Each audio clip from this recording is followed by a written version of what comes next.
Good afternoon, Africa. Good afternoon, African Confessions. I am back with another episode.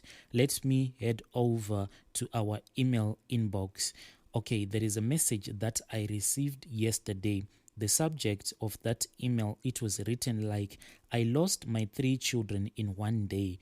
Rituals gone wrong. And the body of the email was written like this: Dear African Confessions, please post my story on my behalf. How it happened. I had 4 children and they were 2 years apart. The first one was 14 years, 12, 10, and 8. The oldest being a girl, and the 3 were all boys. I lost all the 3 kids in one day, but the most painful thing is the way that they died. The pain of bearing 3 children in one day, I just can't describe the pain that I felt on that day.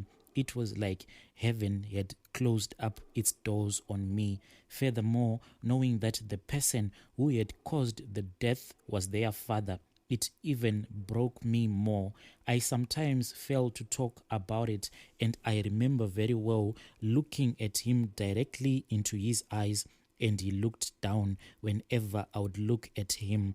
He failed to face me. He had mistreated me throughout these years, but on this day, he had managed to break me apart. Mine is a painful story, and even though it happened so many years ago, up to now, whenever I think about it, I'll always find myself weeping. And as I am writing this story, my heart is very heavy.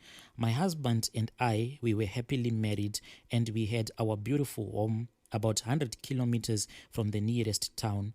Our home was a beautiful home, those homes which are in the villages, but that home was a landmark in the village where we were staying. And if you were new in the area, it was the first homestead that you would notice. The year was around in the late 2000s. Like I said, my husband was a teacher, and it's not like he had a lot of money, but we had worked very hard for everything that we had managed to accumulate. Our home was a home which was off the grid. We were just getting everything from the land. We even had it solar powered. We would grow cotton on the farmlands, and for all who do not know how cotton is planted and harvested, let me say it is a whole lot of work, and it requires hard work. Taking the weed off from the plantation, and this is done 3 to 4 times per year. I am not an educated person, but I work very hard. So I would go to the cotton fields each and every morning with the other farm laborers. I would till the land till it is harvest time. Then after that, the international companies would come to our plantation to buy cotton bales from us. In one season, we would harvest about 50 bales, and one bale would weigh more than 200 kgs.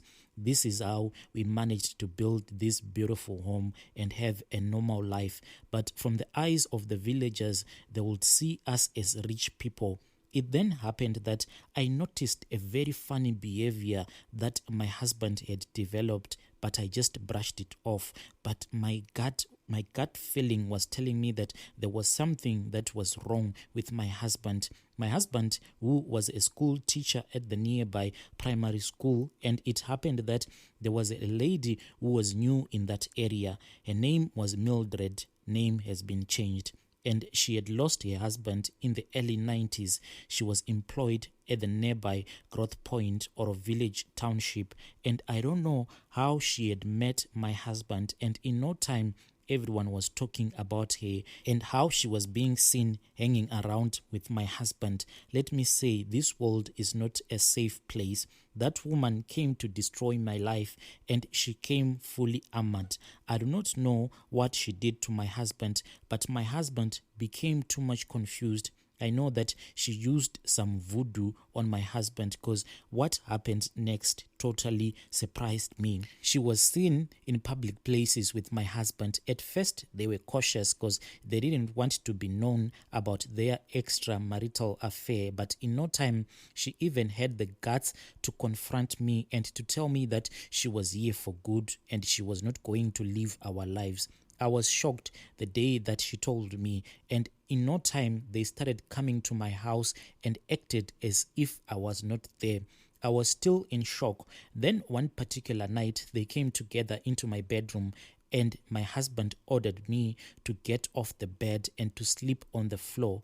I cried like a baby, and as if it was not enough, my husband started to have sexual intercourse with that lady in my presence. He told me words like, "You are uneducated. Watch them educated people make love." Yes, I was not educated, but I did not deserve to be treated like this. I cried and I became powerless. On that particular night, the bulb had stopped working and I was ordered to hold the candle for them because that woman was saying that she is not used to making love in the dark. So I had to hold the candle. If I tried to put that candle down, my husband would shout at me. I cried, and then he hit me very hard because he said that there was no need to cry. My husband had totally lost his mind. This was in the late 2000s, and women were not empowered. He made sure that he told me how useless I was, and no one would ever want to take me or to help me. I didn't have any parents. My mind became crippled. I had failed to fight. Then one day, our older son started to run. He started to run going backwards like in reverse mode. He ran and he ran. He could not stop.